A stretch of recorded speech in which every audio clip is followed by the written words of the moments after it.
আসসালামু আলাইকুম। আমন্ত্রণ জানাচ্ছি জাগো টিভিতে। আপনাদের সাথে আছি আমি মমতাজ শাহিন রুম্পা। শুরুতেই জানিয়ে দিব আপডেটগুলো। যুদ্ধবিরতির চুক্তির নামে ধোঁকা দিচ্ছেন নেতানিয়াহু। ইসরায়েলের ভয়ানক ফাঁদ নিয়ে সাবধান করলেন বিশ্লেষকরা। পাকিস্তান থেকে ভয়ঙ্কর যুদ্ধ বিমান কিনছে বাংলাদেশ। পরমাণু চুক্তি চূড়ান্ত করল ইরান রাশিয়া, আতঙ্কে পশ্চিমারা। লস অ্যাঞ্জেলেসে আগুনে আলোচিত হচ্ছে কোরআনের আয়াত।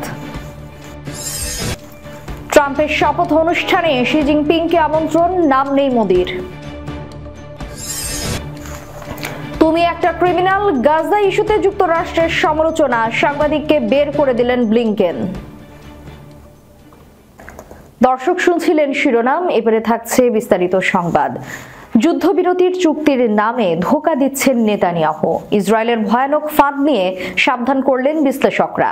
অবরুদ্ধ গাজা উপত্যকায় দীর্ঘ 15 মাসের যুদ্ধের পর ইসরায়েল এবং হামাসের মধ্যে যুদ্ধবিরতির চুক্তি কিছুটা আশাবাদ জাগিয়েছে। এই চুক্তি ইসরায়েলি বন্দীদের মুক্তি এবং ফিলিস্তিনি বন্দীদের মুক্তির সম্ভাবনা তৈরি করেছে। তবে এই চুক্তি নিয়ে প্রশ্ন তুলছেন বেশ কিছু বিশ্লেষক। তাদের আশঙ্কা, চুক্তিটি পরিকল্পনা অনুযায়ী কার্যকর হবে কিনা তা নিয়ে সন্দেহ রয়েছে। বিশ্লেষকদের মতে যুদ্ধবিরতির চুক্তিটি 3টি পর্যায়ে বিভক্ত করা হয়েছে। এই বিভাজনটি মূলত চুক্তির শর্ত ভঙ্গ বা বিশেষ করে চুক্তি থেকে ইসরায়েলের পিছিয়ে যাওয়ার সম্ভাবনাকে উস্কে দিতে পারে। এই চুক্তির প্রথম পর্যায়ে 42 দিন ধরে কারাগারে বন্দী ও জিম্মিদের মুক্তি, ইসরায়েলি সৈন্যদের জনবহুল এলাকা থেকে সরিয়ে নেওয়া এবং মানবিক সহায়তার পরিমাণ বাড়ানোর কথা বলা হয়েছে। পরবর্তী পর্যায়ে আরো কিছু সংখ্যক বন্দী বিনিময়, গাজা থেকে ইসরায়েলি বাহিনীর সম্পূর্ণ প্রত্যাহার এবং একটি স্থায়ী যুদ্ধবিরতির ব্যবস্থা করা হবে। বিশেষজ্ঞরা বলছেন, ইসরায়েলের প্রধানমন্ত্রী বেনিয়ামিন নেতানিয়াহু গত কয়েক মাস ধরেই এই যুদ্ধবিরতির বিরোধিতা করে আসছেন। এমনকি হামাসের সঙ্গে মীমাংসা করার পরিবর্তে তাদের ধ্বংস করতে চেয়েছেন, যে কারণে তিনি বন্দীদের মুক্তির পর হয়তো হামাসের বিরুদ্ধে পুনরায় আক্রমণ শুরু করতে পারেন। এছাড়া সাম্প্রতিক এই পদক্ষেপটি তার রাজনৈতিক অবস্থানকে শক্তিশালী করার জন্য হতে পারে, কারণ নেতানিয়াহুর জন্য একাধিক চ্যালেঞ্জ রয়েছে। বিশ্লেষকরা মনে করছেন, নেতানিয়াহু এবং তার সরকার যুদ্ধবিরতির বিরোধী পদক্ষেপ নিতে পারে, কারণ তার রাজনৈতিক অবস্থান দুর্বল হতে পারে এবং ইসরায়েলের ইহুদিবাদী মন্ত্রীরা, বিশেষ করে অর্থমন্ত্রী বেজালেল স্মোট্রিচ এবং জাতীয় নিরাপত্তা মন্ত্রী ইতামার বেন গাভির এই যুদ্ধবিরতির বিরোধিতা করেছেন। তারা নেতানিয়াহুকে যুদ্ধবিরতির ব্যাপারে সম্মত না হতে চাপ দিয়েছিলেন, যার ফলে যুদ্ধবিরতির পর ইসরায়েলের সরকার ভেঙে যেতে পারে এবং নতুন নির্বাচন হতে পারে। বেন গাভির এবং বেজালেল এই অবস্থান ইসরায়েলের অভ্যন্তরীণ রাজনীতিতে অনেক গুরুত্বপূর্ণ এবং তারা আবারও যুদ্ধবিরতির বিরুদ্ধে হুমকি দিচ্ছেন। এর ফলে নেতানিয়াহু তার রাজনৈতিক স্থিতি রক্ষা করতে হয়তো যুদ্ধবিরতির চুক্তি বাতিল করতে বাধ্য হতে পারেন। ফিলিস্তিনি আইনজীবী ডায়ানা বুটু বলেছেন, চুক্তির শর্তাবলী খুবই অস্পষ্ট, বিশেষ করে গাজা থেকে ইসরায়েলি সেনা প্রত্যাহার প্রসঙ্গে। একটি শর্তে বলা হয়েছে, ইসরায়েল গাজা সীমান্ত থেকে 300 মিটার দূরে সরে যাবে, কিন্তু এটি 1967 সালের সীমান্তে ফিরে যাবে কিনা তা পরিষ্কার করা হয়নি। এই ধরনের অস্পষ্ট ভাষা ইসরায়েলকে যুদ্ধবিরতি থেকে বেরিয়ে যাওয়ার সুযোগ করে দেবে। সূত্র আল জাজিরা। পাকিস্তানের অত্যাধুনিক JF-17 থান্ডার যুদ্ধবিমান কিনতে চায় বাংলাদেশ। পাকিস্তানের সংবাদ মাধ্যম জানিয়েছে, ইসলামাবাদের সঙ্গে সামরিক সম্পর্ক উন্নয়নে ঢাকার একটি উচ্চ পর্যায়ের প্রতিরক্ষা প্রতিনিধি দল বুধবার পাকিস্তান সফর করেছে। তখনই এই নিয়ে নিজেদের আগ্রহের কথা জানায় বাংলাদেশ। পাকিস্তানের সামরিক বাহিনীর ইন্টার সার্ভিস পাবলিক রিলেশনসের বরাত দিয়ে এক প্রতিবেদনে এই তথ্য জানিয়েছে পাকিস্তানি সংবাদ মাধ্যম এক্সপ্রেস ট্রিবিউন। সংবাদ মাধ্যমটি জানায়, রাজধানী ইসলামাবাদের বিমান বাহিনীর সদর দপ্তরে এই বৈঠকটি অনুষ্ঠিত হয়, যেখানে বাংলাদেশ পাকিস্তান উভয় পক্ষ সামরিক সহযোগিতা বাড়ানোর উপায় নিয়ে আলোচনা করেন এবং তাদের বিমান বাহিনীর মধ্যে সম্পর্ক জোরদারের জন্য একসঙ্গে কাজ করার প্রতিশ্রুতি পুনর্ব্যক্ত করেন। প্রতিবেদনে আরও বলা হয়, বাংলাদেশের উচ্চ পর্যায়ের এই প্রতিনিধি দলটি পাকিস্তান এয়ারফোর্সের প্রধান air chief marshal Zahir Ahmed Babar সিধুর সঙ্গে একটি গুরুত্বপূর্ণ বৈঠক করেন। বাংলাদেশের প্রতিনিধি দলের প্রধান লেফটেন্যান্ট জেনারেল কামরুল হাসান পাকিস্তানের বিমান বাহিনীর আধুনিক প্রযুক্তি এবং উদ্যোগের প্রশংসা করেন। তিনি বিশেষভাবে পাকিস্তান এবং চীনের যৌথ উদ্যোগে তৈরি JF-17 থান্ডার যুদ্ধ বিমানের উৎপাদনে বাংলাদেশের আগ্রহের কথা জানান। পাকিস্তান বিমান বাহিনীর প্রধান air chief marshal Zahir Ahmed বাংলাদেশকে আরও যৌথ প্রশিক্ষণ এবং সামরিক সহযোগিতার সুযোগ বৃদ্ধির কথা বলেন।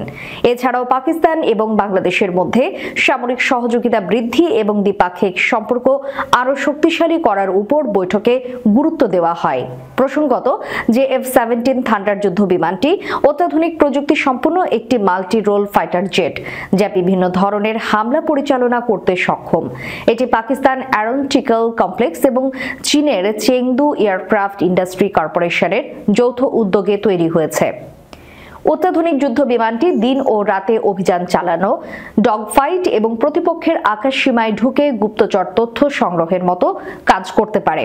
এই যুদ্ধ বিমানটির ওজন তুলনামূলকভাবে কম, ফলে এটি সহজেই দ্রুত গতিতে অপারেট করতে সক্ষম। এটি পাকিস্তান সহ কয়েকটি দেশ ব্যবহার করে থাকে। বাংলাদেশ সামরিক বাহিনীর চাহিদা পূরণে দীর্ঘদিন ধরে অত্যাধুনিক যুদ্ধ বিমানের প্রয়োজনীয়তা দেখা যাচ্ছিল।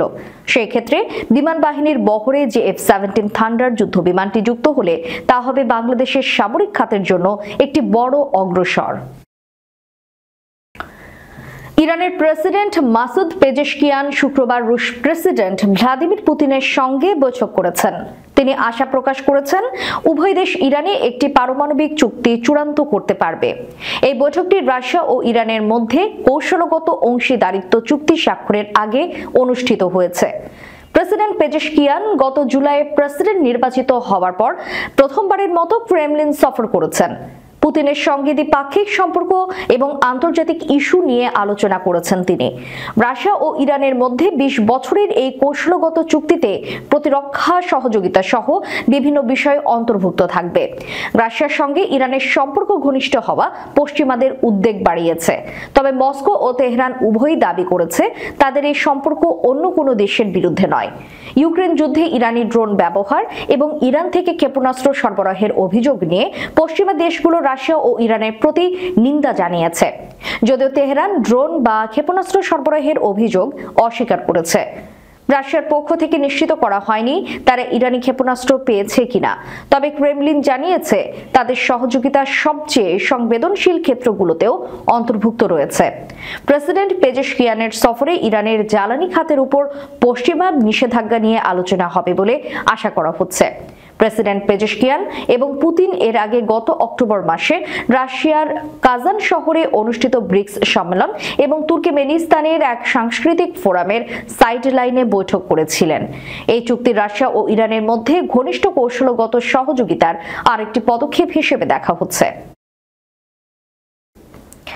এদিকে লস অ্যাঞ্জেলেসে আগুনে আলোচিত হচ্ছে কোরআনের একটি আয়াত। ভয়াবহ দাবানলে পুড়ছে যুক্তরাষ্ট্রের ক্যালিফোর্নিয়া অঙ্গরাজ্যের লস অ্যাঞ্জেলেস। এই সপ্তাহেরও বেশি সময় ধরে চলমান ধ্বংসাত্মক এই দাবানলে এখন পর্যন্ত 27 জনের মৃত্যু হয়েছে। পুড়ে ছাই হয়ে গেছে 40,000 একরেরও বেশি এলাকা। আগুনের গ্রাসে পুরোপুরি ভস্মীভূত হয়েছে অন্তত 12,000 বাড়িঘর, উদ্বাস্তু হয়ে 1 লাখেরও বেশি মানুষ। এখন লস অ্যাঞ্জেলেসের এই আগুন নিয়ে কোরআনের আয়াত আলোচনার জন্ম দিয়েছে। কোরআন ও হাদিসে পাপের শাস্তি হিসেবে আগুনের কথা উল্লেখ করা হয়েছে, আর তাই এই দাবানল জন্ম দিচ্ছে নানা প্রশ্নের। সামাজিক যোগাযোগ মাধ্যমে ছড়িয়ে পড়েছে এই ধরনের আলোচনা। বিশেষ করে কোরআনের 2টি আয়াত শেয়ার করেছেন অনেকে। আল্লাহ তাআলা পবিত্র কোরআনের সূরা রুমের 41 নম্বর আয়াতে বলেছেন, মানুষের কৃতকর্মের কারণে স্থলে ও সাগরে বিপর্যয় ছড়িয়ে পড়েছে, ফলে তিনি তাদের কোনো কোনো কাজের শাস্তি আস্বাদন করান যাতে তারা সৎ পথে ফিরে আসে। এই আয়াতের ব্যাখ্যায় বলা হয়েছে, জলে স্থলে তথা সারা বিশ্বে মানুষের কুকর্মের কারণে বিপর্যয় ছড়িয়ে পড়ে। দুর্ভিক্ষ, মহামারী, অগ্নিকাণ্ড, পানিতে নিমজ্জিত হওয়া, বরকত উঠে যাওয়া, উপকারী বস্তুর উপকার কম এবং ক্ষতি বেশি হয়ে যাওয়া ইত্যাদি আপদ বিপদ হিসেবে বোঝানো হয়েছে। অন্য এক আয়াতে আল্লাহ তাআলা বলেন, তোমাদের যেসব বিপদ আপদ স্পর্শ করে সেগুলো তোমাদেরই কৃত কর্মের কারণে। অনেক গুনাহ তো আল্লাহ ক্ষমাই করে দেন। সূরা আশ-শুরার 30 নম্বর আয়াতে এভাবে এই বিষয়ে বর্ণনা করা হয়েছে। এই দুনিয়ায় বিপদ আপদের সত্যিকার কারণ মানুষের পাপ, যদিও দুনিয়াতে এসব পাপের পুরোপুরি প্রতিফল দেওয়া হয় না। আবার প্রত্যেক পাপের কারণে বিপদ আসে না, বরং অনেক পাপকে ক্ষমা করে দেওয়া হয়। কেননা দুনিয়াতে প্রত্যেক পাপের কারণে বিপদ এলে একটি মানুষও পৃথিবীতে বেঁচে থাকতো না, ভূপৃষ্ঠে কোনো জীবজন্তুই রেহাই পেত না। কিন্তু আল্লাহ তাআলা এক নির্দিষ্ট কাল পর্যন্ত মানুষকে অবকাশ দিয়ে থাকেন। এ ব্যাপারে সূরা ফাতিরের 45 নম্বর আয়াতে আল্লাহ বলেন, আল্লাহ মানুষকে তাদের কৃতকর্মের জন্য শাস্তি দিলে ভূপৃষ্ঠে কোনো জীবজন্তুকেই রেহাই দিতেন না, কিন্তু তিনি এক নির্দিষ্ট কাল পর্যন্ত তাদের অবকাশ দিয়ে থাকেন। ট্রাম্পের শপথ অনুষ্ঠানে শি জিনপিংকে আমন্ত্রণ, নাম নেই মোদির। মার্কিন প্রেসিডেন্ট হিসেবে দ্বিতীয় মেয়াদে শপথ নিতে যাচ্ছেন ডোনাল্ড ট্রাম্প। 20 জানুয়ারি এই শপথ অনুষ্ঠিত হবে। অনুষ্ঠানে চীনের প্রেসিডেন্ট থেকে শুরু করে বিশ্বের অনেক রাষ্ট্রপ্রধান এবং রাজনীতিবিদকে আমন্ত্রণ জানিয়েছেন ট্রাম্প। তবে এই তালিকায় নাম নেই ভারতের প্রধানমন্ত্রী নরেন্দ্র মোদির। ট্রাম্পের শপথ অনুষ্ঠানে কারা আমন্ত্রণ পেয়েছেন আর কারা পাননি সে বিষয়ে একটি প্রতিবেদন প্রকাশ করেছে পলিটিকো। এতে বলা হয়েছে, চীনের প্রেসিডেন্ট শি জিনপিংকে গত মাসে আমন্ত্রণ জানিয়েছেন ট্রাম্প। এতে বোঝা যাচ্ছে চীনের প্রেসিডেন্টের সঙ্গে খোলামেলা আলোচনায় ইচ্ছুক তিনি। অন্যদিকে ভারতের পক্ষ থেকে ট্রাম্পের শপথ অনুষ্ঠানে অংশ নেবেন দেশটির পররাষ্ট্রমন্ত্রী এস জয়শঙ্কর। তবে মোদিকে আমন্ত্রণ জানানোর ব্যাপারে প্রতিবেদনে কোনো তথ্য নেই। মূলত মার্কিন প্রেসিডেন্টের অভিষেক অনুষ্ঠানে সৌজন্যমূলকভাবে বিদেশি কূটনীতিকদের অংশগ্রহণ থাকে। সাধারণত বিভিন্ন দেশের রাষ্ট্র এবং সরকার প্রধানদের আমন্ত্রণ জানানো হয়ে থাকে। আমন্ত্রণ জানানো হয় না। ট্রাম্প অবশ্য প্রচলিত রীতিনীতির ধার ধারেন না। তিনি তার শপথ অনুষ্ঠানে অনেক বিদেশি নেতাকে আমন্ত্রণ জানিয়েছেন। তালিকায় ইউরোপের মধ্যপন্থীদের বাদ দিয়ে অনেক কট্টর ডানপন্থী এবং জাতীয়তাবাদী রাজনীতিবিদদের আমন্ত্রণ জানাতে দেখা গেছে। মেয়াদ শেষ, হাতে গোনা কয়েকটা দিন বাকি। এই আবহে স্থানীয় সময় বৃহস্পতিবার মার্কিন পররাষ্ট্রমন্ত্রী হিসেবে শেষবারের মতো সংবাদ সম্মেলন করেন অ্যান্টনি ব্লিংকেন। আর সেখানে এক সাংবাদিক তাকে অপমান করলেন, ক্রিমিনাল বলে ডাকা হলো তাকে। ফিলিস্তিন ইস্যুতে বাইডেন প্রশাসনের নীতির সমালোচনাতেই বিদায়ী পররাষ্ট্রমন্ত্রীকে এভাবে অপমান করলেন এক সাংবাদিক। ভারতের সংবাদ মাধ্যম হিন্দুস্তান টাইমস বলছে, ওই সাংবাদিকের নাম স্যাম হোসেন। তিনি ব্লিংকেনকে বলেন, ক্রিমিনাল, তোমার জায়গা হ্যাগে নয় কেন? উল্লেখ্য, আন্তর্জাতিক আদালতে ইসরায়েলের বিরুদ্ধে যুদ্ধাপরাধের মামলা চলছে। ওই সময়ে মার্কিন নিরাপত্তা রক্ষীরা সেই সাংবাদিককে জোর করে কনফারেন্স রুম থেকে বের করে নিয়ে যাওয়ার ঘটনার ভিডিও সোশ্যাল মিডিয়ায় ভাইরাল হয়েছে।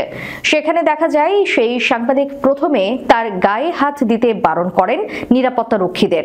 পরে তাকে সেখান থেকে জোর করে নিয়ে যাওয়া হলে তিনি বলতে থাকেন, আমার এখান থেকে হাত সরাও, ব্যথা লাগছে। তারপরও তাকে ছাড়া হয়নি।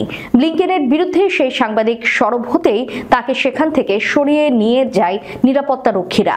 তবে যাওয়ার সময়ও সেই সাংবাদিক নিজের প্রতিবাদ জারি রেখেছিলেন। ভিডিওতে দেখা যায় লোকটি ইসরায়েলের পরমাণু অস্ত্র নিয়ে কথা বলছেন। এই সময় ব্লিংকেন তাকে নিয়ম মানতে বলার পর তিনি বলেন, অ্যামনেস্টি ইন্টারন্যাশনাল থেকে শুরু করে আইসিজে সবাই বলছে ইসরায়েলের গণহত্যা ও জাতিগত নিধন চালাচ্ছে, আর আপনি বলছেন নিয়ম মানার কথা।